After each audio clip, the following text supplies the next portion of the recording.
আসসালামু আলাইকুম। ইজি রান্নাঘরের পক্ষ থেকে সকলকে স্বাগতম।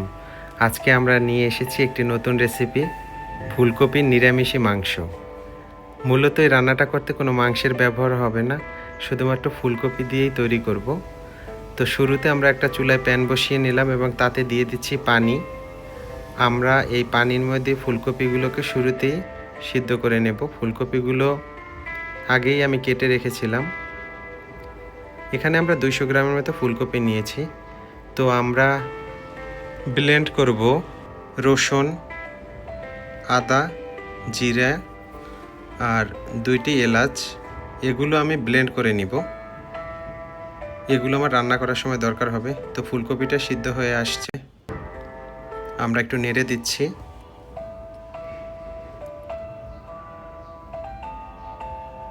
ফুলকপি সিদ্ধ হতে বেশি সময় লাগে না, এটা অতি দ্রুতই সিদ্ধ হয়ে যাবে।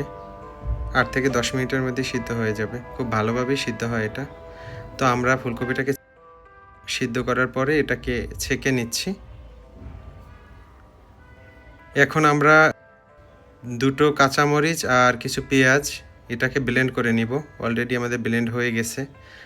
আমরা এগুলো আর ফুলকপিটাকেও আমরা ব্লেন্ড করে নিয়েছি। এখন আমরা এগুলো মিক্স করব, সাথে দিয়ে দিলাম লবণ,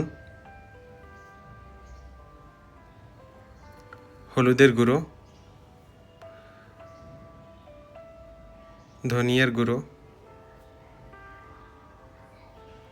ভাজা জিরার গুঁড়ো, এবং আমরা কিন্তু পেঁয়াজ এবং কাঁচামরিচের পেস্টও দিয়েছি শুরুতেই। দিয়ে দিচ্ছি আমরা বেসন। এখন বেসনটা দিয়ে আমরা এটাকে খুব ভালোভাবে মেখে নিলাম। আমরা একটু চালের গুঁড়ো ব্যবহার করেছি। এখানে আমরা 1 টেবিল চামচ পরিমাণ চালের গুঁড়ো দিয়েছি। কালারের জন্য আমি একটু মরিচ ব্যবহার করেছি আর ঝালমরিচের গুঁড়ো। তো যারা ঝাল কম খান এই ঝালমরিচের গুঁড়োটা দেওয়ার দরকার নেই। আমরা একটা প্যান বসিয়ে দিলাম, তাতে তেল গরম করে নিয়ে এর মধ্যে আমরা যে ফুলকপির একটা পেস্ট বানিয়েছিলাম সেটাকে মিক্স করলাম। এখন সেটা দিয়ে আমরা একটা বড়া ভেজে নিব। খেয়াল রাখতে হবে বড়াগুলো যেন একটু ব্রাউনি ব্রাউনি কালার হয়, পুড়ে না যাক। ব্রাউন কালারটা হলে দেখতে অনেক ভালো লাগবে রান্নার সময়। দেখেন আমি এটাকে কিভাবে ভেজে নিচ্ছি। ধন্যবাদ জানাচ্ছি মলিনা খাতুন এবং সাকিব ইসলামকে। ওনারা আমাদের ভিডিওগুলো দেখেন এবং খুব সুন্দর সুন্দর কমেন্টস করেন। আপনাদেরকে অসংখ্য ধন্যবাদ। আপনাদের এই সুন্দর কমেন্টসের জন্য কিন্তু আমরা ভিডিও করার সাহস পাই। আমি আরও কিছু বড়া ভেজে নিচ্ছি। আপনারা হয়তো মিক্সচারটা দেখেছেন আমি কি মিক্স করেছি। ফুলকপি কিন্তু অনেক উপকারী, কোলেস্টেরল কমায়, শরীরের ওজন কমায়, হাড় ও দাঁতের জন্য ভালো, ক্যান্সার প্রতিরোধেও কিন্তু ফুলকপির ভূমিকা অপরিসীম,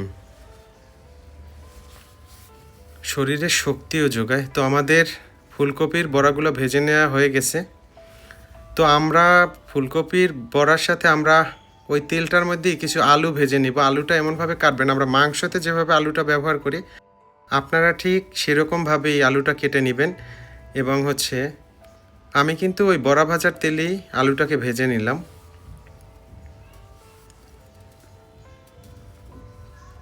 তুলে নিচে আমাদের ভাজা কমপ্লিট।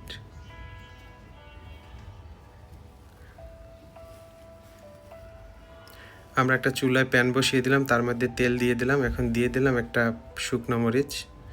শুকনো মরিচটা দিলে ভালো লাগে এজন্যই দেয়া। তো দিয়ে দিলাম তেজপাতা একটা আর 2 টুকরো দারুচিনি দিলাম। দিয়ে দিচ্ছি কুচানো পেঁয়াজ।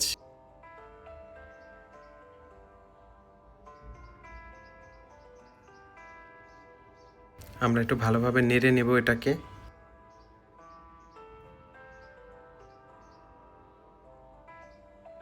এই ভাজাটা একটু ভালোভাবে ভাজতে হবে। মাংস রান্না করার সময় মূলত আমরা যেভাবে ভেজে নেই মশলাটা, এভাবেই পেঁয়াজটাকে ভাজবেন।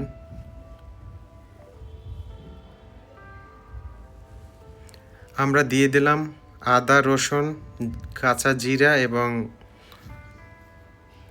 2টো এলাচের যে পেস্ট করেছিলাম আমরা, পেস্টটা দিয়ে দিলাম। হলুদের গুঁড়ো, আমরা একটু নেড়ে নিচ্ছি। এখন দিয়ে দিলাম আমরা ঝালমরিচের গুঁড়ো, দিয়ে দিলাম ধনিয়ার গুঁড়ো,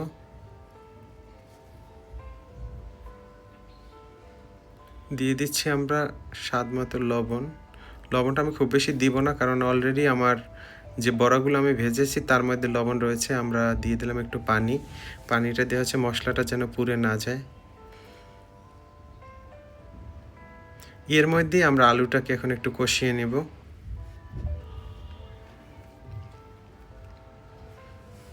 মূলত আমরা মাংস রান্নাটা যেভাবে করি এটা সেরকমেরই একটা রান্না। এখন একটু ঢেকে দিব আমরা। তো যারা নিরামিষ খান তারা হচ্ছে শুধুমাত্র পেঁয়াজ রসুনটাকে বাদ দিয়ে করতে পারেন, তাহলে ভালো হবে। আমরা ফাইনালি পানি অ্যাড করে দিচ্ছি। এই পানিটা দিয়েই মূলত রান্নাটা আমাদের হবে। এই রান্নাটা আমি খাওয়ার পর মনে হলো যে অনেকটাই মাংসের টেস্ট পেয়েছি আমি, কারণ মাংসের যেসব উপকরণ ব্যবহার করি আমরা সবগুলোই আমি দিয়েছি। আপনারাও বাসায় এটা করার চেষ্টা করবেন, কারণ বাচ্চারা খেতে চায় না সবজি। তো এদেরকে যদি এভাবে একটু লোভনীয় করে তৈরি করে দিতে পারেন, ওরা কিন্তু অনায়াসে খেয়ে নেবে। ওরা বুঝতেও পারবে না যে এটা ফুলকপি না অন্য কিছু। তো বাচ্চাদেরকে আসলে খাওয়ানোর জন্য এটা খুবই উপযোগী। তো আমরা এখন দিয়ে দিচ্ছি ভাজা বড়াগুলো, দিয়ে দিচ্ছি চুলায়। বড়া দেওয়ার পরে মিডিয়াম হিটে জাল দিতে হবে চুলায়। তো খেয়াল রাখতে হবে যেন পানিটা আমরা ওই পরিমাণই দেই। পানি খুব বেশি হয়ে গেলেও ঝামেলা আছে, আবার কম দিলে বড়াটায় পানি কিন্তু টেনে নিয়ে যাবে। তো রান্না আমাদের মোটামুটি কমপ্লিট। আমরা একটু পানিটাকে কমিয়ে নিচ্ছি। দিয়ে দিচ্ছি আমরা ভাজা জিরের গুঁড়ো। এটা এমন একটা উপকরণ, মানে মাংসে যেমন একটা টেস্ট আসে এরকমই একটা টেস্ট আসে জিরাটার কারণে। ভাজা জিরার একটা খুব ভালো ফ্লেভার থাকে। এই যে দেখুন আমাদের অলমোস্ট তৈরি হয়ে গেল ফুলকপি নিরামিষি মাংস। দেখতে দেখেন কালারটা অসাধারণ হয়েছে কালারটা। আমরা এখন একটা সার্ভিং বলে ঢেলে নিচ্ছি। এটা আসলে দেখলে বোঝাই যায় না যে এটা আসলে ফুলকপি দিয়ে তৈরি। আমার কাছে তো দেখে মনে হচ্ছিল যে এটা হয়তো কোনো মাংস। তো আপনারা যখন এটা বাসায় করবেন বাচ্চারা দেখবেন অনায়াসে এটা খেয়ে নেবে, কালারটা দেখে, এবং টেস্টও আছে। তো ধন্যবাদ জানাচ্ছি সকলকে যারা ভিডিওটি দেখেছেন। আমাদের সাথে থাকবেন। ধন্যবাদ।